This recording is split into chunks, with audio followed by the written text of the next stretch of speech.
Meanwhile, amid the Lok Sabha elections, Telangana Chief Minister Revant Reddy has likened Prime Minister Narendra Modi to a cobra addressing a rally in Zahirabad. Now, Reddy has said that the Prime Minister is like a cobra who will come back to bite farmers for forcing his government to scrap the three farm laws in December 2021.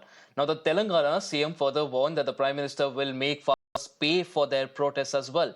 He's also said that Modi was seeking foreign seats with the intention of attaining a two-thirds majority and also getting back at the farmers by making them slaves to corporate giants. కానీ మోడీ కాల నాగులా అంటోడు తోకదు ఊకునే type కాదు పగ పెట్టుకుంటాడు పగ పడతాడు ఎక్కడున్నా ఇడవడు అందుకే ఎన్నికల్లో ఎట్లయినా 400 సీట్లు గెలవాలి రాజ్యాంగాన్ని సమూలంగా మార్చాలి ఈ దేశంలో ఉండే రైతులను అదాని అంబానీలకు బానిసలుగా మార్చాలి ఈ దేశంలో ఉండే దళితులు గిరిజనుల బలైన వర్గాల రిజర్వేషన్లు రద్దు చేయాలని.